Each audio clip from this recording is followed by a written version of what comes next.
This is fine. This is fine. This is fine. This is fine. This is fine. This is a poor substitute for therapy, but an excellent substitute for other podcasts. We're not like other podcasts. Join us as we find the answers to the universe's biggest questions like, is butter a carb? Does crying burn calories? And what the fuck am I doing with my life? We're here to be your part-time therapist, astrologer, concierge doctor, and fairy godmother.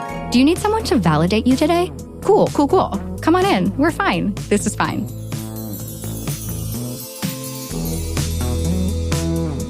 Hello, and welcome back to your favorite unhinged podcast.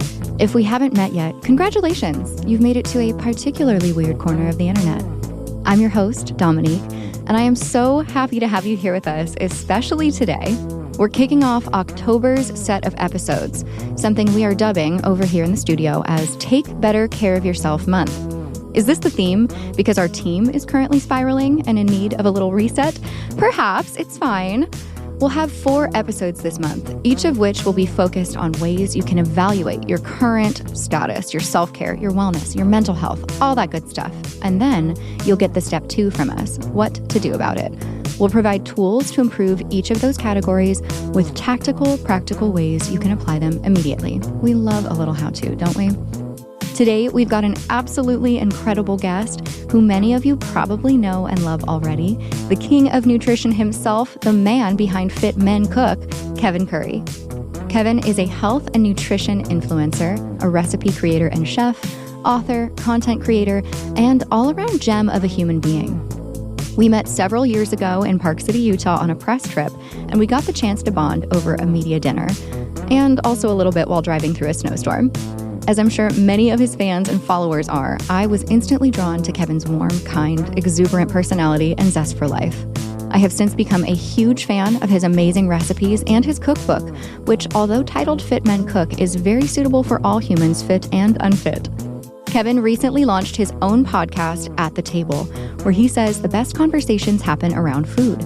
And as a pair of friends who literally got started over a meal, I couldn't agree more with that sentiment.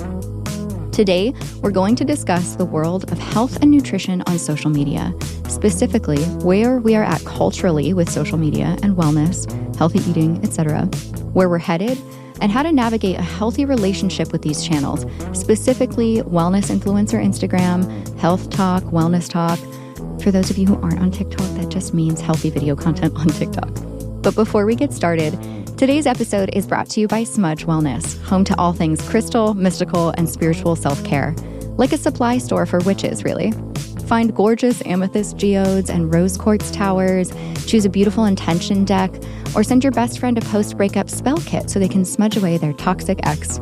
Get magical and channel your inner Hermione /Sanderson sisters /Sally Owens at smudgewellness.com. This Is Fine listeners can use a special code, which is its own form of magic, to get a sweet discount.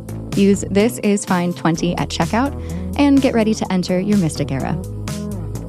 Kevin, welcome to This Is Fine. We are so stoked to have you on the show today. And as always, we like to open up with a little check-in. Are you fine today? I am fine. This is fine. Thank you so much for being here. We're so grateful to get your voice and your opinion. We haven't talked in a long time, so this is fun on my end just to catch up.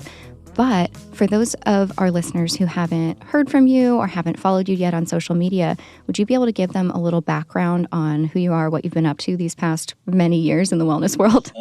Sure. My name's Kevin. I'm based out of Dallas, Texas. Started my journey in wellness probably around 2010, just trying to lose weight, to feel better. Went through a really bad breakup and just found myself back at square one, and with depression as well, and then also with the stock market crashing. So I was kind of just in a rebuilding phase. And what I did was I didn't have a lot of money at the time. I was on food stamps, so I was just trying to piece together what a healthy diet would actually look like. I didn't know where to begin, so I went to Half Price Books and just bought like every single book they had there about nutrition and just began to read.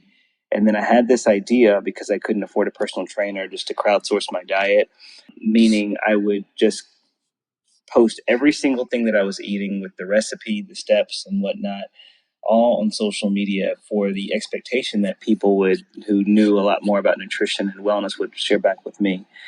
and I made the pictures look good because I was reading a whole lot. And I had this idea that like I just didn't think that we were meant to be put on this earth and have such a restrictive diet and approach to eating. So I was taking foods that I really enjoyed already, like Mexican food because I'm here in Texas, and just deconstructing it and working backwards and swapping in certain ingredients that were less calorie dense and other ingredients that were much more nutritious for me. So I was re-engineering my diet and I was sharing that on social media. And there were a lot more people who are just like me who were ready for that, who wanted that type of content and who were looking for something like that. And that's how it all began. People began to follow me and ask me questions. And I was losing weight, and so since then, took my little blog and turned that into an app, a cookbook, a global community of people who are just enthusiastic about living well. I'm not an absolutist whenever it comes to food, so food should be enjoyed. Just we've got to prepare it in much more calorie conscious ways. Amazing. And I love that this happened for you so organically. Like you were just truly on your journey with this very like pure intention of, starting afresh and feeling better and taking your life in a healthy direction. And it grew into this massive nutrition wellness empire. You were an influencer before the word influencer was really used. What was that like for you with this, you know, very natural, very organic beginning, becoming this big machine on social media now? Like you've been here from the beginning. What was that transition like? Yeah, so it's hard to go back in time, and people tend to forget. I mean, we all like tend to forget how social media was, but around the time it was 2012 when I started up my blog, and Instagram, I think, was maybe like 2 years old, and Yeah, I brand was just new. kind of leveraging it just to find out what I should be posting to my Tumblr blog. Yes. So that was the way that I was truly communicating with people. And then when I was posting the content on Instagram to get feedback on what I should maybe post to my blog, it was really cool because all of a sudden people would be able to respond back to me. And it was like this back and forth of talking to people across the world. And I'm in Dallas, Texas, and I'm getting people in Sweden saying, "Oh my God, I just tried this meal that you posted and it was wonderful. Thank you so much." So cool. That's just the promise of social media, that it just connects us. And so I think social media at that time was much more about the sharing of ideas, and the connectedness. And over time, you see social media become much more about a race to become viral, to become popular, to become well known. And so Right. while those same things exist in social media in terms of being able to connect with people and share stuff, I think now the culture of it is much more about how do I get famous, because Hmm. Hollywood is no longer that big shiny gold star. You can have Hollywood right in the comfort of your living room. It's so true. And the intention, like you just mentioned, is so different than your intention and, a handful of others where you came on with the desire to engage with the community and do something, for yourself that is healthy. And like you just said, now the intention, and I'm sure you've seen tons of this on TikTok as well, it's like how to go viral, use this sound to go viral. So it really has been such a shift, and you've been in it for so long. I feel like you are the best situated person to give a little bit of a state of the union on wellness, social media, wellness culture right now. I feel like the industry obviously exploded in the mid 2010s, and you were in there like at the very beginning. I think we took a hard turn during the pandemic. We reevaluated our approach and our relationship to wellness. So, where are we at? What is your perspective of where we're at in this industry? Well, and I would challenge that. I don't think that we took a large turn like that. I think the wellness industry has always just kind of been the way it is. What I think Yeah. the social media has done is it's exacerbated those changes Mm, and those shifts. But also, I like that you said that during the pandemic there was a behavioral change. I think that behavioral change was you saw social media platforms, the big giants, becoming a lot more aggressive about capturing that engagement.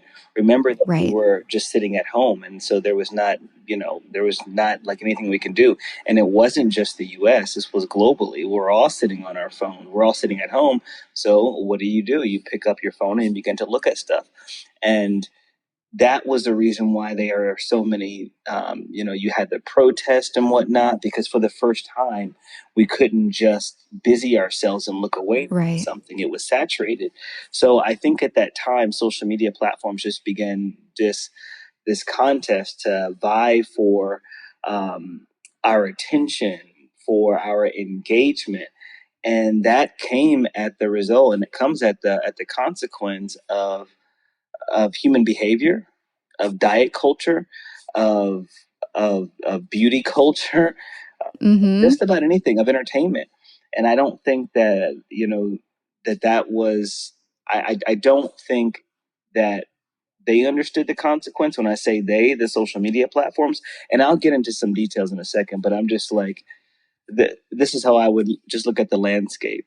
I don't think Yeah. that anyone is really looking at the consequences of these things as tightly as they should be behaviorally. Now, from the wellness industry, wellness has always just kind of been this thing like, let's figure out how to biohack maybe our bodies. And Right. that's not a bad thing, right? Because I think when it's tied to human performance and things like that, understanding wellness is a great thing. But what's happened over time is that wellness is largely seen and filtered through the lens of what beauty standards are and what Right. and the aesthetics of it.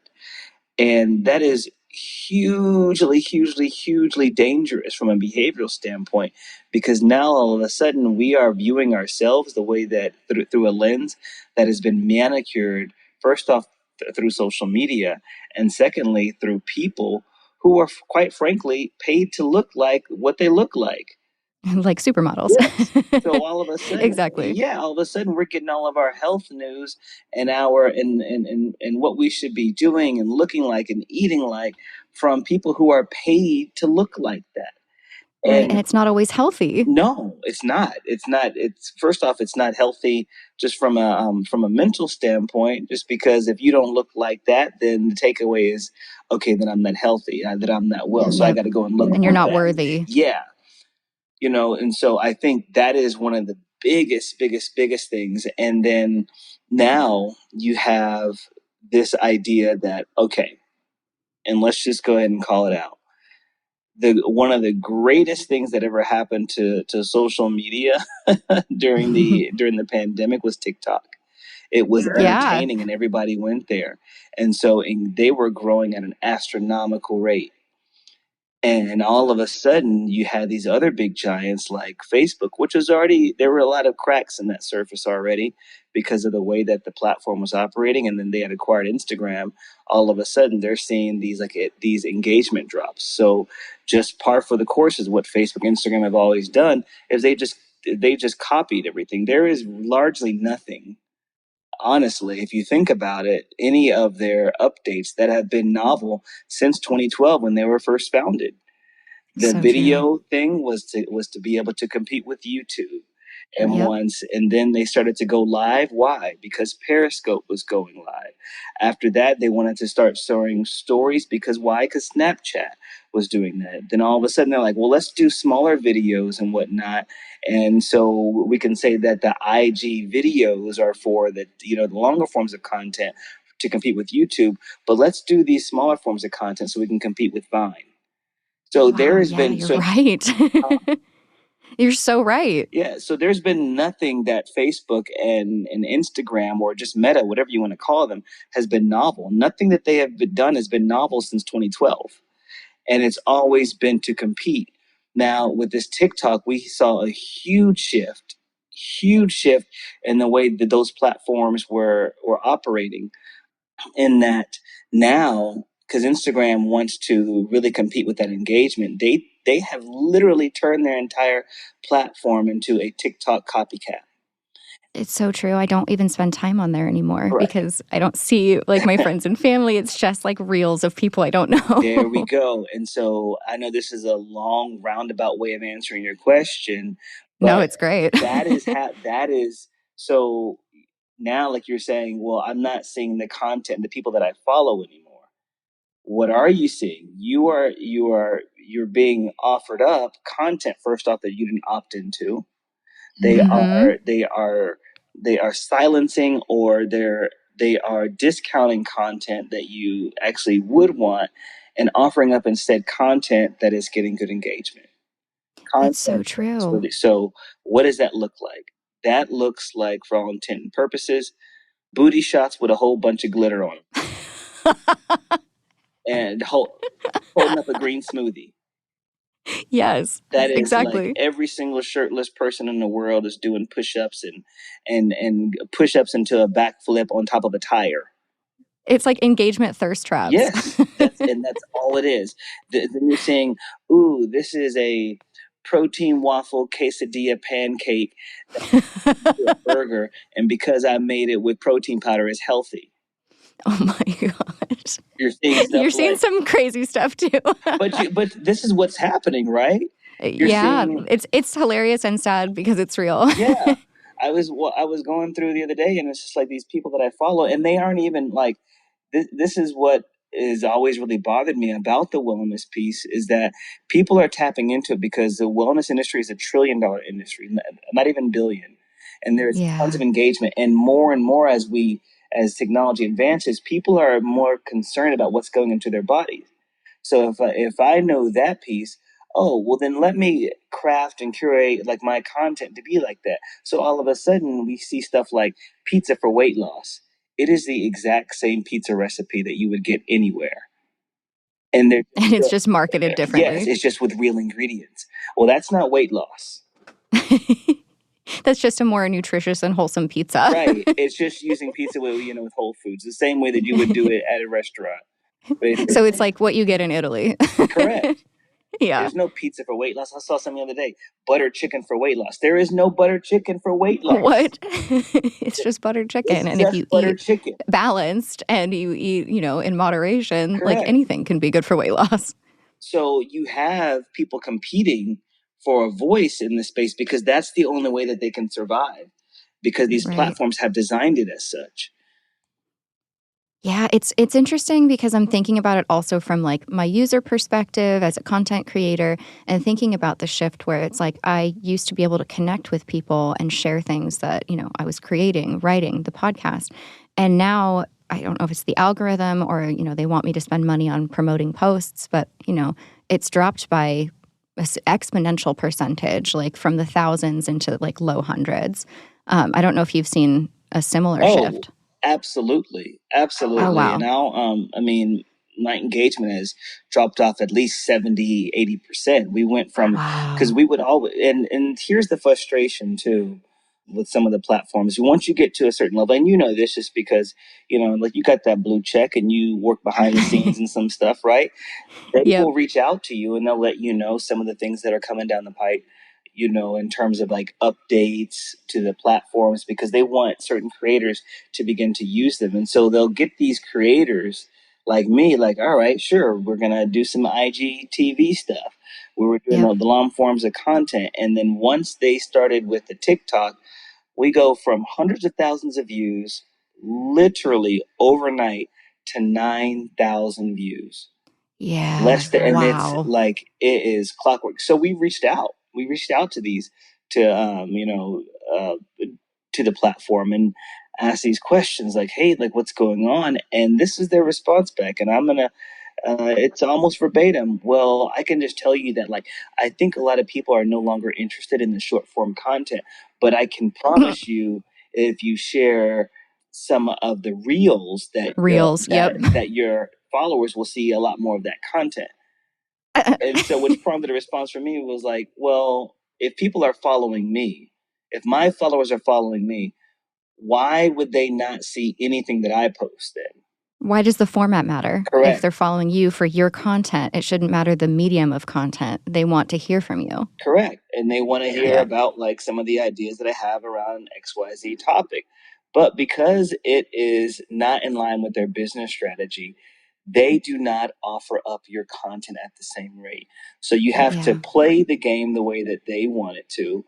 But here's the tricky part about wellness, is that people are going to these extremes just to be noticed, Yep. and they're pushing the envelope and putting out what I think is really dangerous misinformation out Yep. there, just so that they can be seen. There is no reason why anybody should be bench pressing a couch on a skateboard. That's terrifying. Yeah. Like, what? And no days off. This is you got to push yourself. Well, that doesn't show that you're actually well. It doesn't. It just shows that that you can. You're extreme. Yeah, maybe you could be in Cirque du Soleil. Maybe. Maybe. It shows that maybe check in with a trainer/therapist. Right. Right. And then I'll also say this is that this is one of the unintended consequences, but there has been a lot of talk about this from a race standpoint too, when people don't understand some of the implications. So when you look at the wellness industry, oftentimes it is curated through the lens of a particular look and feel. Like a white woman? Yes. I was going to say, I Yeah. was going there. Blonde hair, blue eyes, white woman, right? Yeah. So, and you could see this. I'm going to show like two examples. This happened a lot with TikTok, with a lot of Black creators saying, hey, people are stealing my content. I'm not getting like credit for it. So, one of the most viral things about TikTok are just the dance videos, people doing the dances, et cetera, et cetera. So a lot of these Black creators and BIPOC creators would like create these dances to songs. I didn't know this. I thought TikTok was a platform where you can log in and you watch the dance there and you mimic it. No, people are having to go to YouTube and find people who are creating these dances, and then they do them on TikTok. Had no idea. Oh my God, I didn't know that either. Yeah, I had no idea. So that's where they're doing all these like tutorials, and sometimes people will create them on TikTok. So you had a lot of these BIPOC creators doing that, and so they do it, and then a lot of these larger white influencers would begin to do the TikToks, and all of a sudden they're going viral, right? Yep. Because of what people just want to see. Oh, that's cool. Look at her. She's cute and fun, or he's funny and affable, and all these things, right? And it's not, and so it's coming at the expense, though they're getting all that from these BIPOC creators, and they're not getting the recognition. Right. And the people who are repurposing the content are giving no credit to the original source. Correct. You see this within the wellness industry. If I put out like a recipe sometimes, or especially a BIPOC creator putting out a recipe in the wellness industry, someone could take that, and they have, and just do the exact same recipe, but because of what they look like, that part is oh wow. And how it is in race too, it's also in like physique. You're taking people's content, like, all right, this is a great recipe, I'm the average Joe, I'm well, I lift weights, I do triathlons, I do endurance work, I do all these things, but because you don't look like a cover model, and you're not cooking it up shirtless, or someone is not, or a female is not scantily clad cooking up a recipe, it doesn't go as far. Yeah, it's so true. The more clothes you wear as a woman, the less viral you're going to go. Yeah. And then also in the same case, I mean, you'll also have like some of the it's like there is no room for creativity anymore on social media. It's the exact same thing. So listen up. If everyone is going to be, sharing stuff about feta and baked pasta, oh my God, I have to see 85 different versions from the same person.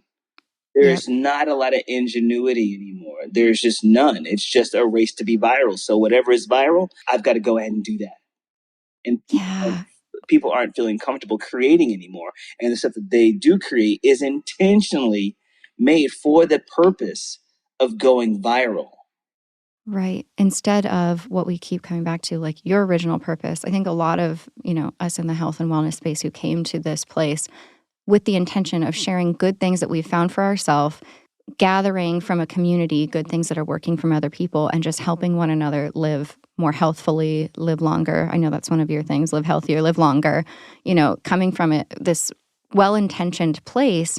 And we collectively, I don't want to paint with too broad a brush, in this industry have lost sight of that based on what you've pointed out, the social media algorithms. Yeah, and it is what it is, in a sense, and I do think, I wholeheartedly believe what you just said. I think that we have lost sight of that just because, again, people's life, and you know what, and there's listeners out there being like, well, what is the big harm in this? I need you to understand, first off, how influencers are paid, how they're compensated. Right? So let's just please share. first off, think of an influencer or think of a food person like myself, kind of like an athlete. I may have like a Nike contract, right? And I've got to have on my clothes whenever I go out to perform. Influencers are that same way. So, depending on the following, how large a following you have, how much engagement you get, it dictates how much brands would actually pay you or even they want to pay you. So then all of a sudden when these platforms come around and they kill engagement and favor some over others, that's someone's income. Yep. That's literally someone. This is not a I'm trying to be famous. No, this is even with me. Yeah. I'm just trying to pay my bills. I'm making a living. Yeah, I'm just trying to offer up free content. And here's what people aren't realizing. Do you understand the reason why Fit Man Cook grew at the rate at which it grew in 2012? Is that I didn't realize it at the time, but I was breaking the model. Whenever it's hard to like to imagine this, but back in the day, in order to get wellness content, a lot of like healthy eating stuff, the stuff that I was sharing, meal plans, you had to pay someone for that. Yep. And I was just sharing it freely because I wanted to get back free advice. So it was breaking the traditionally held model of putting up a paywall for that information. So when people like me were coming around and just sharing it liberally for the free sharing of ideas, it broke that. And everyone started to have to, like share content liberally and think about other ways to go and do it. Now, because of the way it's working, because of the unpredictability of these platforms, guess what people are doing now? You're starting to see gated content again. There's no Yep. more the free sharing of ideas as much. I'm going to put up the viral stuff, just to get you to look my Capture way. you. Yes, but everything else you got to pay for now. Yeah, it's true because people are trying to make a living. And Correct. when your living is based on engagement and following, if your engagement and following drop off and you can't make that, same amount of money, you're not working less on your content. You're not spending fewer hours. You're not putting out lower quality, less produced content. You're still doing the same amount and same quality of work, but your pay is now dependent on an algorithm you can't control. Correct. That is 1,000% correct. And so, it's coming at the expense of all of us of sharing, content, but also I think behaviorally and mentally. And I know this is probably I'm not sure if this is what you were looking for in terms of a question, but you can see I'm really passionate about this because Love it. I'm angry at the same Yeah. time about like what this is doing to our health. Like I really feel the same way, and someone's going to get upset for me saying this. The same way that that I think that people doing keto are part of the largest longitudinal study in the history of like wellness industry. And what I mean by that is like Yeah. we don't really know the effects of telling people to eat a high fat diet over time. Yeah. We'll know in a few years. Yeah, we'll know in a few years. I think this is the same thing with social media. We're going to find out in a few years how this actually helped humanity or hurt humanity. And I'm thinking right Yeah. now it's kind of hurting us Right. behaviorally. Right. And the first thing that you do once you get up in the morning, oftentimes is you're looking at your social media platform. You're looking at that to see who's responded to you. You're looking at that for the news. You're looking at that for your pick me up. Everything that you see is crafted and curated. And what effect does that have on our overall wellness? Right. What, I what mean, I effect can only imagine detrimental. yeah, right. And then on the other side of that, you've got influencers who were sharing content, and I'm guilty, not even guilty of this, but I'll say that I've felt this way before. You're like, wow, you put so much work into your content, and it's not being offered up anymore. Right. What do you do? Is it me? Is the content Right. bad? Maybe I should go a different way, but I don't really feel that that's the right thing because that's not true to me. Right. What should I You do? question Yeah, you question your own value, your own worth. Like, is my work good enough? Is this worth sharing with people right, anymore? And like we keep coming back to this, but we keep talking about, the algorithm and engagement and who's seeing. And it's again not with the intention of being viral for clout. It's the intention of sharing something good with as many people in your community as possible. And that is now impossible. And then psychologically, like you were just, getting to, it impacts your mental health. Yeah, because now all of a sudden you're looking at the stuff that you create through a lens of, man, through how people will engage with it and not looking at the content itself. Right. So, I mean, I I had this idea too because I saw this thing. It was, I think Meta had like a mental health summit, or maybe it was a breakout panel on mental wellness, and I just had to laugh. And I was like, there is Yeah. absolutely zero way that they are concerned about people's mental wellness. Yeah, not at all. And you could say that, and you could see that just because, like, if you don't post, Dominique, like, what happens?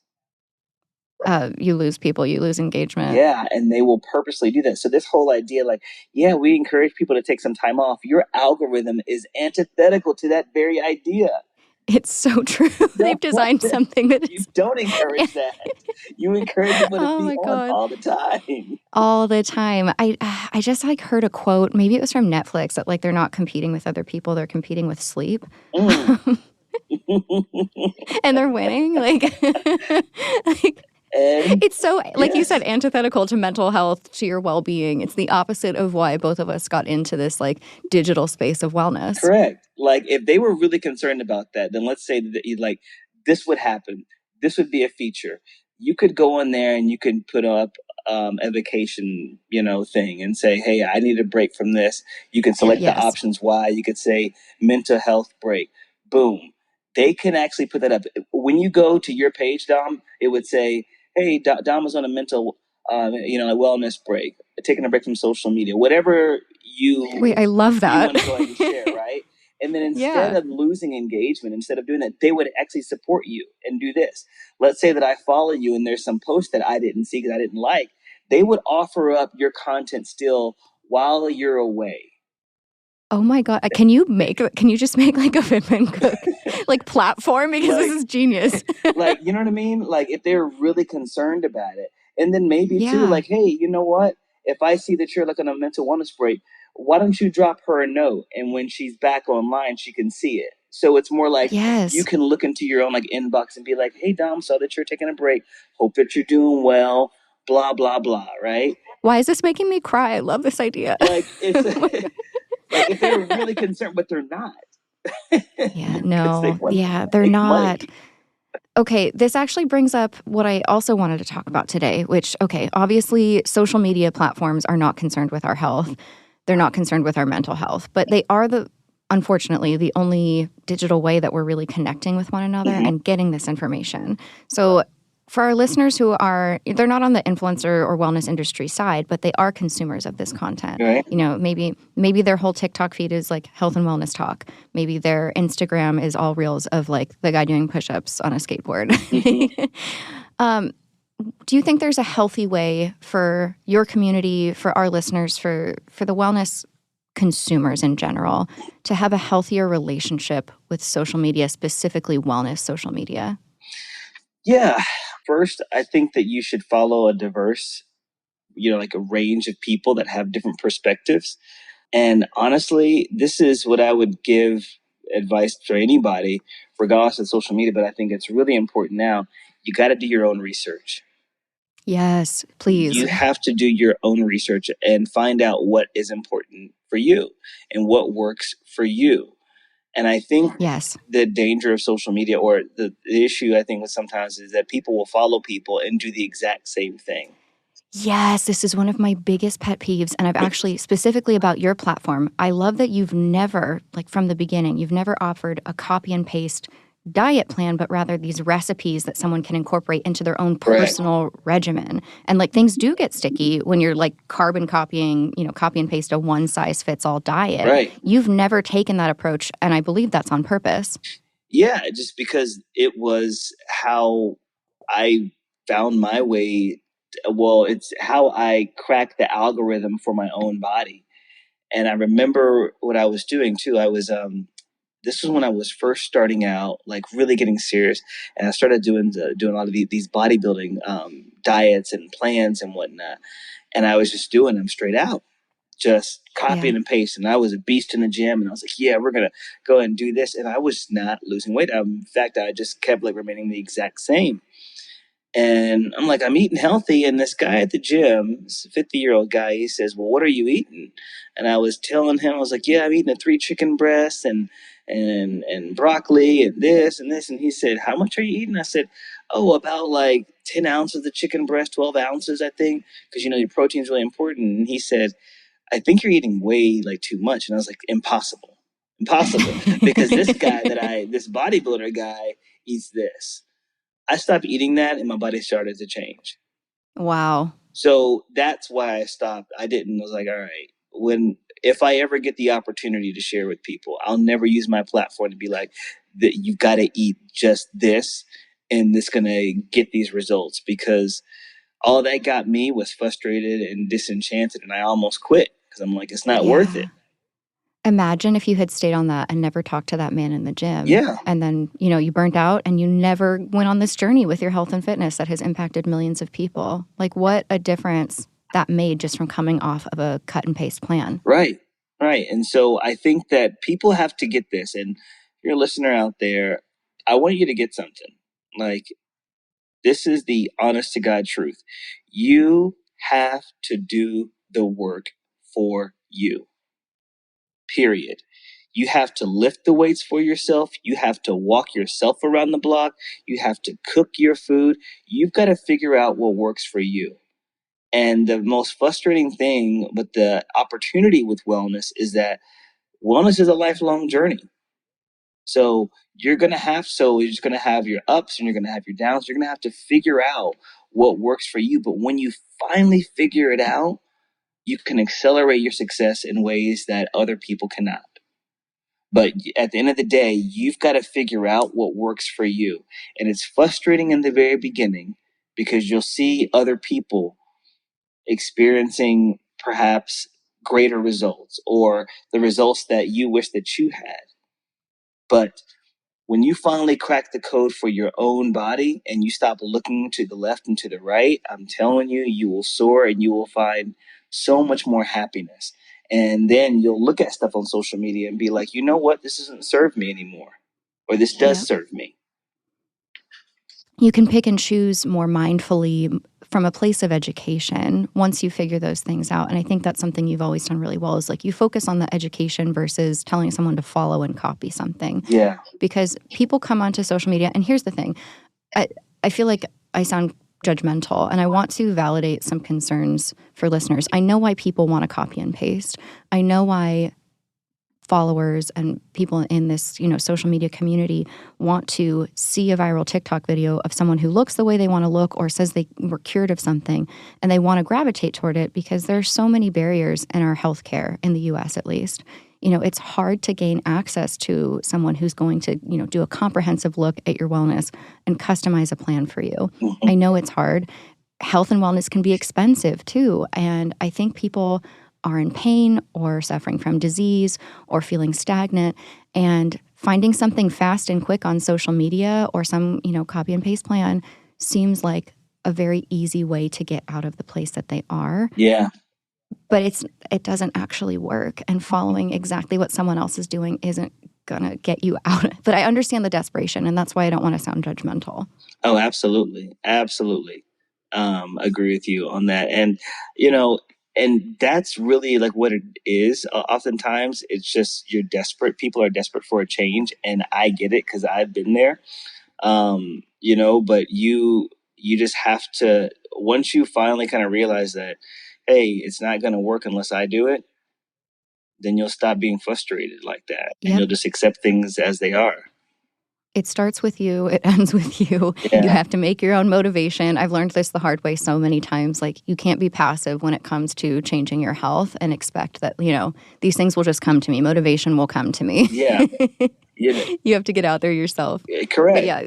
And, when I look back at the times where I've been like most frustrated, even today, when I'm trying to like do something and, like get in shape for something, I find myself disappointed whenever I start to go back to unhealthful habits, meaning start comparing to everybody else. Look at Right. this person over here. Well, they're doing this. Or look at their physique and they're only, working out like that. So you got to get out of that mindset and just focus on you and what works for you. Right. And that's a great tip for navigating wellness social media in a healthier way. Like having a healthier relationship with health talk, essentially, Yeah. is going in and being aware of where your mind's at, where your energy is at. If you're looking at someone and comparing, or you're looking at something and feeling maybe desperate, Yeah. right? Like, oh my God, like, is this the answer to my problems? Maybe then it's time to, close that app, log out, take some time for yourself. But if you can go in and be aware of those cues and be like, okay, I kind of feel myself going into comparison. Like, why don't I look like this person? Maybe just swipe past it. Mm-hmm. Just swipe past it. There are a lot of people too that I've followed before, and they're friends and people that I've met, like at different conferences that I may not agree with their content. I'll just mute their feed. I don't Oh, unfollow that's a them. I just great mute it. Yeah, And then right. if when I'm feeling, if I want, I may go and visit their page again and be like, oh, okay, all right, I can do this now. You know what I mean? Sometimes you just don't want to look at Yeah. stuff. And it's a good point to like you've been in this for so long and people look to you like, oh, he must never have that kind of problem. But, we go through cycles. We're all human Oh beings. It yeah. doesn't matter how long you've been in the health world or, how many credentials you have. You still go through those ups and downs of how you feel about yourself and your health and social media. It's like a cyclical thing. Yep. Yep. Absolutely. So I think it's very helpful to just to unfollow and mute things that that no longer serve you. But I'm a huge fan of just muting feeds, especially if you're trying to maintain like certain like relationships. You could just mute it and Yeah. keep it moving. Um, The strategy, I love it. yeah. I know. Are you ever able to take a social media break with the work that you do? Yes and no. So that's one thing that I'm really focused on for the next 2 years or so. I'd like to be able to be in a position where I'm not really even depending on or leveraging social media as much from a personal standpoint. Nice. I just like, I mean, again, I like the promise of it and the opportunities, but I'm just I've had my fair share of social media, I Yeah. think, for my lifetime. And I literally do mean lifetime. Like if I didn't have to, like, I'd be fine. But I Yeah. know it's a necessary, quote unquote, evil. I was just going to say necessary evil. Um, It really is. so, but what I've tried to do though is that, like, 2 years ago, what I would do is I would make a vacation like week, and I just have that week like by myself, and I'd let my followers know, hey, going on vacation for a week, and just want to do that. But in recent times, I stopped doing that and just stopped posting on the weekends, and that was my Oh, time to just to step away and be present in those moments. Sometimes I'll post, oftentimes no. wow. I love that you've set that boundary for yourself. And it was great. It's great. And it gets me back to my idea with like these The away platforms. message. Yeah, if Yeah. they're really concerned about wellness, then actually be concerned about it. Be concerned about people's mental wellness. Then if they facilitate that, I guarantee that they would get a lot more engagement and participation in those things rather than Yeah. other stuff that they've been trying to promote. It's just going to keep getting stickier and stickier and stickier, and pretty soon the system is just going to implode. Yep. It's kind of coming back to what we've been saying. Like, if you focus more on the community and the content versus the virality of something and the Mm-hmm. algorithm, like, that's going to generate the most natural engagement. That's what real engagement is. Real engagement is putting out something that's meaningful and allowing that natural human connection in a digital space Right. versus I keep coming back to the skateboard couch push-ups. Yeah. Yeah, Yeah. it is like that. I mean, and maybe it's not the scout, and maybe it's not like the skateboard push up thing because that is a thing, but also, um, I, gosh, this is kind of difficult to say, but just people being performative on social Yeah. media in terms of their personal lives or struggles, but it's played out in a way that, like, oh well, why didn't you just record that? Did you really record Right. yourself doing that? I'm not trying to be Crying. funny, but like, did you put up that tripod just now and say it's like I'm so I think about this a lot, actually. and I'm just like, did you look at all those videos you did and say, okay, that's the one. Like, A couple takes. it's hard for me to get, like, I get it. I get it if you're in the middle of a video and it's just like, it happens, right?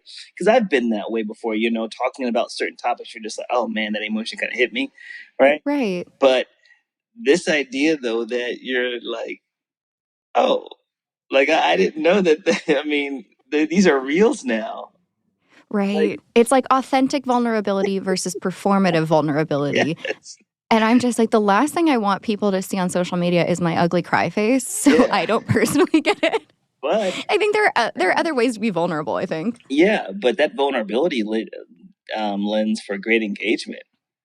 That's why people are doing that. So that's what I mean. It's just like, well, then you have on the other flip side of that, you got people who are unnecessarily, doing those things. And that's dangerous too, just because it's self-serving. But what happens when people don't engage with that content anymore? How are you going to feel? And since that's tied to you personally, I just imagine that sting is going to hurt a little bit more. Exactly. Oh, that makes so much sense. And I think we're talking a lot about how stuff isn't real on social media. And I know that's not like a novel concept, but I do at the same time think there is some stuff out there that's real. Like the stuff that you're putting out there is real and it's authentic. And I see people on my feed who I'm like, this is a genuine and good person who's putting out real content. They're not, trying to be viral. It's just they're doing great stuff. So I want to leave a little bit of optimism that if you're in this space and you're scrolling through and like social media is how you're starting to gather some inspiration, motivation for your wellness journey, like there's still good stuff on there, but coming into these spaces with the mindfulness and with the lens of like, okay, I'm going to be discerning with this content. And like what Kevin said, I'm going to do my research. I think that's an important way to approach it. It is. It is an important way to go and do it. And there are, a lot of creators out there who are sharing a lot of great content that is very helpful. And even the ones who, do the occasional shots or whatnot in between, their content is not, it's unhelpful. But, but there is a lot of hope there too, that in between all the, the noise and whatnot, you find these creators who are still sharing great ideas. I'm not sure if you want a shout out or not, or or I can share any people, but there are. Yeah, please. Who do you follow? Who everyone else should be following right now too? Oh, okay. Well, there are actually a few. I love and I hate this question just because whenever people ask me, I'm like, yeah, fudge. Who are those people again? And I kind of like think about that. Okay, so one of them in particular. So there are two dietitians. One's in LA or one's in California, and the other one is in New York, and it's called Food Heaven. They've got a great. I love Food Heaven. They've got a great podcast. And then another friend of mine, her name is Monique. She's out of Chicago. She runs Ambitious Kitchen. What I love about Monique is that it's just whole foods, real foods. She's a mother as well. And she just makes like a lot of dope stuff. Period. She makes amazing stuff, and the ingredients are really wholesome. Black Forager. She's one of my favorite follows, and her name is Alexis Nicole. When I tell you, Oh yes, I follow her too. Sorry, that just clicked. Yeah, like it is the funniest stuff. Now, mind you, I'm not a vegan, I'm not a plant-based dieter, and I'm certainly not out there foraging for my food. But her content is so engaging and it's funny, and I'm just like, it's so funny. I would never just walk around and see that mushroom and be like, oh my god, I got to try this. Should I eat it? Should I eat this weed? But it's so inspiring and so educational. So her energy is so good. Yeah, her energy is wonderful. From a training standpoint, I do like.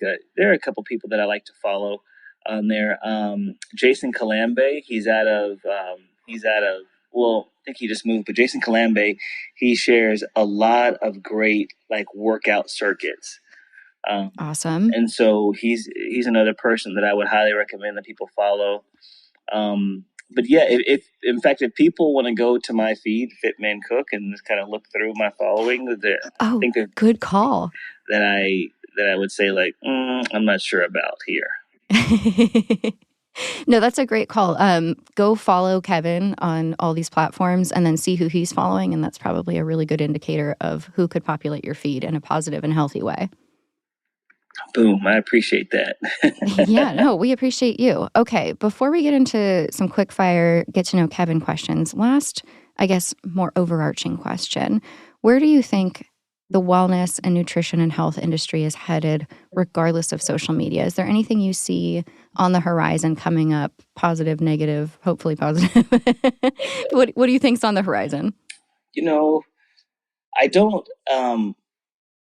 know, to be honest. This was a question that I could answer very well a couple of years ago. For sure. Yeah, but it changes so much. I think, Yeah. Unfortunately, my view of the wellness industry is not as positive right now, Yeah. just I mean, because that makes sense. there's just so much competition for a voice that there's not a cohesive, like, perspective on it. And not that wellness has to have like one way, right? But I think if anything, there's just going to be a continued sharing of ideas and ways perhaps to get well. What I would caution people to do is to always, if they hear these sound bites and they're curious enough about trying something, then go and do the research. Yeah. If they're saying, oh, you know what, eating an avocado every 2 hours will lead to lower, like heart disease. Well, go and take a look at that. Be like, you know what, let me find out about that. I love avocados, and so you begin to read. Well, who funded that research?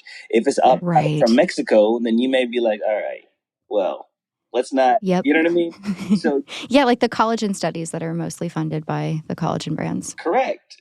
And so you Yeah. gotta have to realize, like, all right, it's crafted for, like, from this industry, from the people who are actually trying to push it because they get to benefit from it.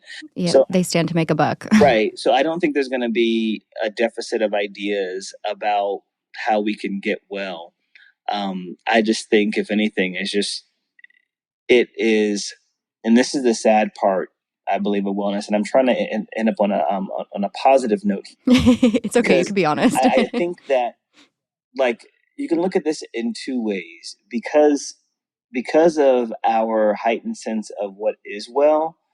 I think that companies are becoming a lot more transparent, or trying Right. to become a lot more, like, transparent. Um, and on the flip side of that, I think that there's a race to create products around wellness. So Right. it's the further marketing of wellness as a business, and Commodification. yes, Yeah. and so the more that we do that, then the less that wellness conversation becomes. It's accessible to everybody, and it's only accessible to those who can afford it. Yeah. It's so true. And that, Well, maybe that's, oh, sorry. no, go ahead, please. Well, I was going to say maybe that's something, not like we're starting a trend here, but something to think about going forward Yeah, in the wellness world is like you don't have to buy your health. Like there are ways you can make yourself healthier, live a healthier lifestyle that have nothing to do with buying supplements and products. yeah, yeah, absolutely. Has nothing to do with that. And yeah, I think we just need a lot more people with those voices to share that. I know. I'm hoping we can find a platform that supports these messages and these voices, because I want both of us to keep talking about how to live more healthfully, live happier, live longer, longer, happier, and healthier. That's my motto too. Well, this is Yes. fine. Podcast is a great way to start that conversation. So thank you for providing a platform for us to talk about Oh. these things. And I know I said that I'm fine at the top of the podcast. I am continue to be fine, and I just hope that people listening are like, oh wow, it wasn't as positive. That I don't have, as a person in social media, I don't have the most positive viewpoint of this technology now, just because of everything that has happened, and because the leadership behind it is much more driven by money than anything Right. else. But I do think there are a lot of opportunities for us if we will allow the cultural shift ourselves to go back to what's most important. And that's just Back to sharing basics. of ideas to help people be well. We can get out of the lens of looking at it through, well, for all intents and purposes, because this famous influencer who's got this body that was surgically engineered, they got to go and do keto, right? Then, Right. then if we can stop more of that, if we can hold magazines accountable and say, hey, can you stop putting people on your cover that have clearly had surgery, clearly Right. have an unhealthy relationship with food because they're talking about I eat 10 bananas a day and that's it. Like, we've got to stop that. Which is not an exaggeration. Like, people say that stuff. Correct. Like, It's like, this is not a thing. no. This is not a thing, y'all. Oh my God. So Well, I do want to point out, oh, sorry, ahead, please go ahead. I want to point out that, like, although this might not be a topic that I guess shines a light on your optimism, I think you are one of the most like optimistic and fun people that I have ever met. Like, you have such like a joie de vivre, and you're so, I mean, the times that I've spent with you, so happy, and it's just like a warm energy that you share with people. So thanks. I figured maybe to share more about your zest for life. Yeah. I would love to ask some personal questions if that's cool. Go right ahead. Yes. Okay. Starting off with food, obviously. What are your favorite treats or indulgences? Whataburger. Ooh, yum. Okay. Favorite recipe you've ever created? That's it. I've never had that question. I don't think I can. Wait, really? Yeah, I've never had that question. My favorite recipe I've ever created.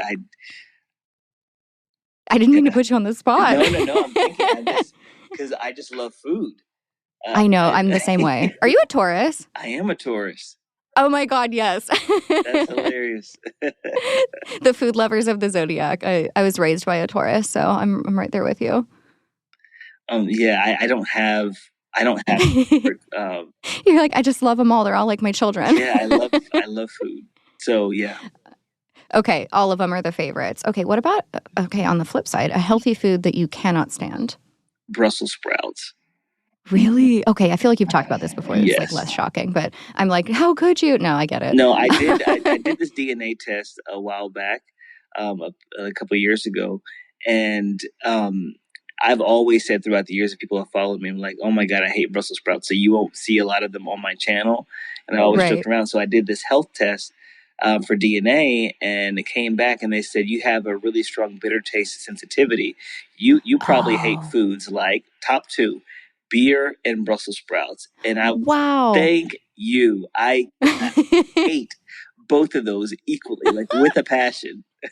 The validation you needed from science. Oh my God. It's like I am genetically engineered to not like these foods. Wait, I need to do this because I'm like, someone make me feel better for not liking carrots. I feel like such a pariah in the health world. I cannot stand carrots. Same. I don't like carrots because they're close to me with like red beets. I don't like. Same. I hate those too. Yes. I hate lukewarm things. I was like, can you just be either sweet or not? This right. Yes. Pick a lane. Like this lukewarm stuff. It tastes like sweet dirt. Yeah, it's dirt. Oh my God, this is extremely validating for me right now. Carrots and beets, you're out. Yes. I'm sorry to anyone who likes them. You keep doing you. No. Okay, well, this is similar, and I don't know if you're going to be able to answer this one because you love food so much, but best meal you've ever had? Restaurant, traveling, or a highlight meal? Highlight meal. Oh, okay, two. There's one. The one time I went to Cali, Colombia for this for an event, and there was a chef that was there. He kept asking me to come to his restaurant. He made great like ceviche, and I go there, and he's like, "What are you gonna make?" And I said, "I don't know, just whatever." He brings out like one of the craziest like 5-course meal, and not only was it was visually stunning, but it just tasted so good. Like, I love Peruvian and Colombian food so much. So he killed it. And then one of my other favorite meals would probably have to be it was a picnic that this date took me on, and I had never really had someone take me out before.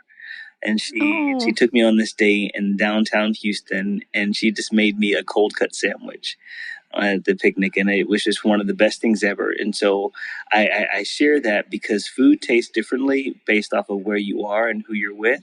So if you could create great memories around healthful foods, like with your family or with your loved ones, that's also a proven way to kind of start like a great healthy habit. yeah. So That's making me emotional. I think I'm having just like a hormonally emotional day because I'm like tearing up thinking about it. But it's true. That's the secret ingredient is like that love and that memory. And yeah, it's like the vibes are right. yeah. Well, speaking of which, I know that you love connecting over meals, as you just said. Something that you love to cook for family and friends. You're having people over. What are you making? What's like a default recipe for you? Oh, probably salmon, just because I love it so much. I could eat it all the Yeah. time. So different ways to prepare salmon is probably going to be in front of them. Your salmon burger is one of my favorite recipes, by Oh, the sweet. Thanks. way. Okay, so you're also a dog dad. What does Max eat? Oh gosh, Max has a very sensitive stomach, so he eats now this Purina Beyond Purina, but it's actually food. It's Okay. not like Beyond Burger or anything like that.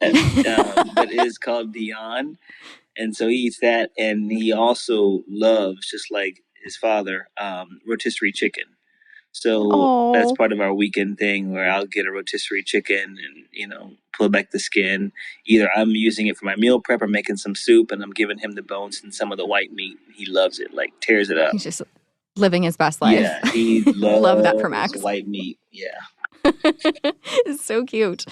Okay, a little bit easier of a question than putting you on the spot with all your recipes. What's on your playlist right now? What kind of music are you listening to?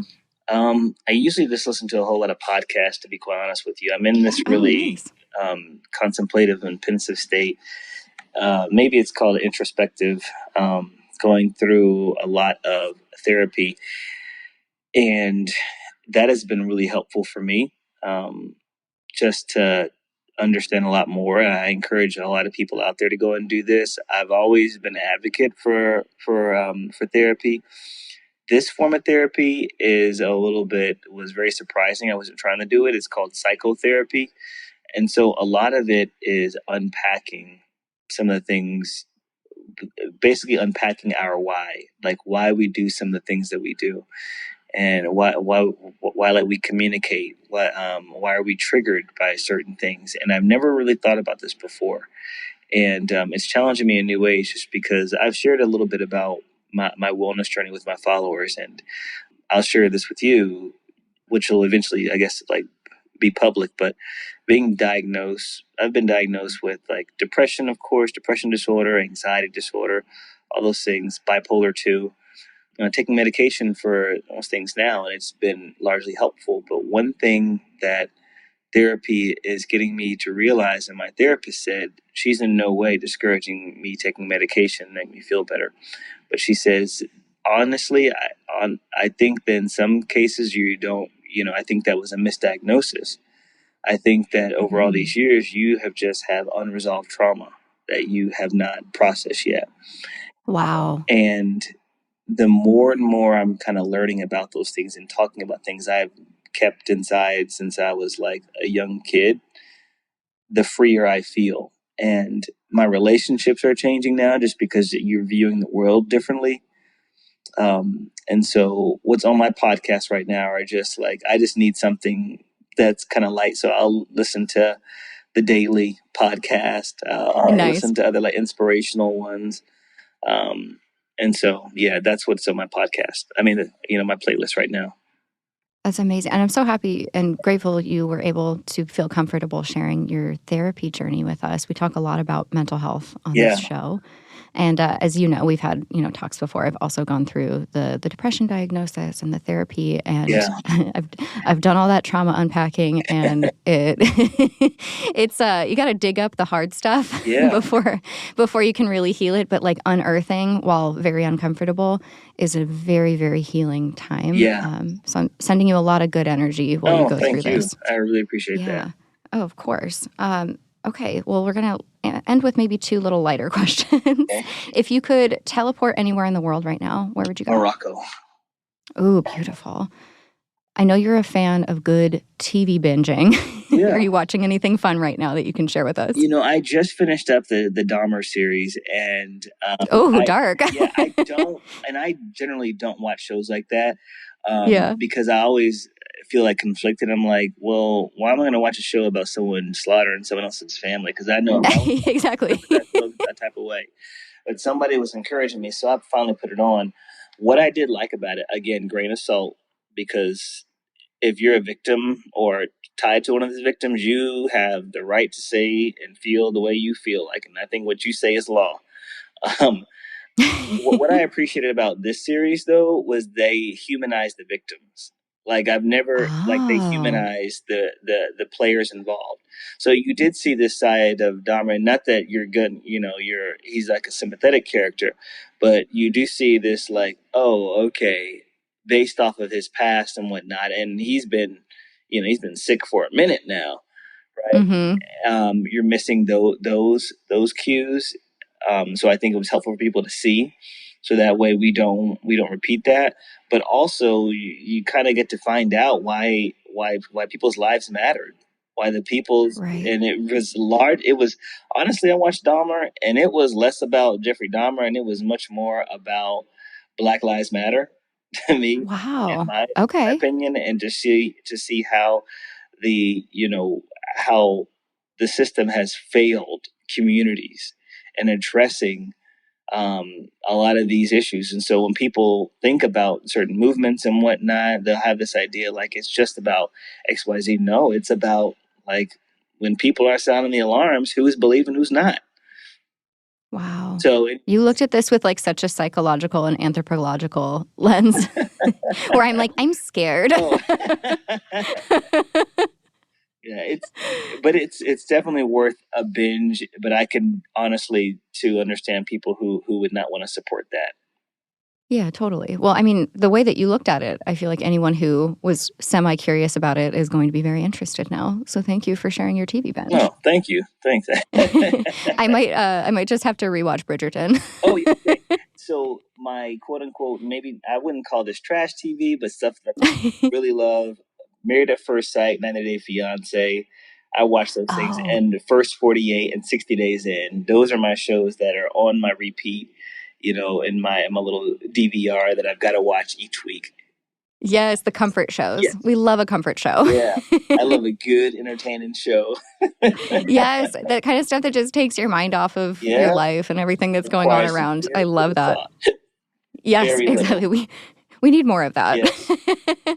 Oh my gosh, Kevin, thank you so much. It was such a joy to get to talk to you. It's been so long since we've talked. So thank you for sharing your vulnerability, your wisdom, your insight on the industry, your tips and advice for people who are trying to live longer, healthier, and happier.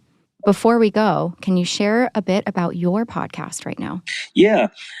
We just launched my podcast. It's called At the Table. We are still developing the concept and the ideas behind it, but this we filmed 3 episodes already, and we're rolling them out. Each episode is accompanied by a little mini documentary that is on my YouTube channel. So youtube.com/fitmancook.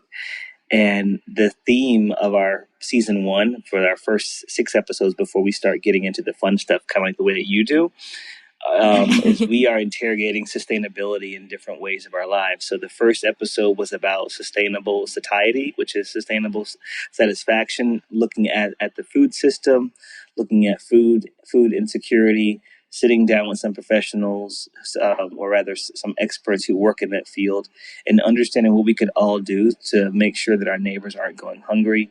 The second episode was sustainable happiness and the ways that we can be a lot more resilient in life and bounce back after life punches us really hard in the stomach.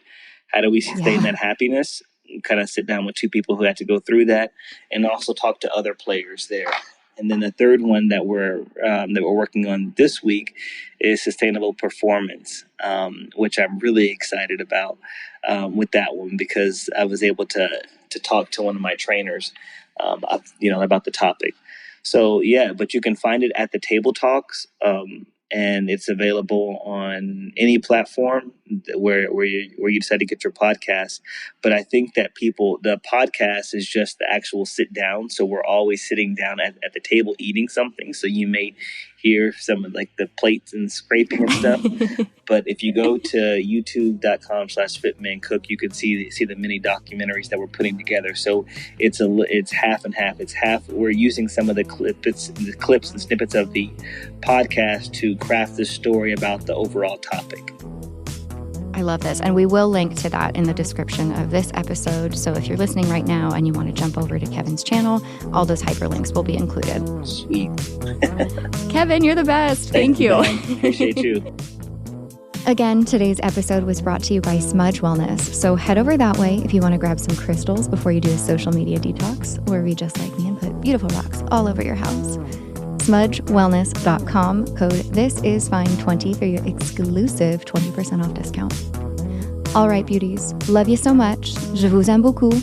I hope you enjoyed hearing from Kevin today, and that you now have some ideas on how to have a better relationship with your social media, particularly on those wellness channels.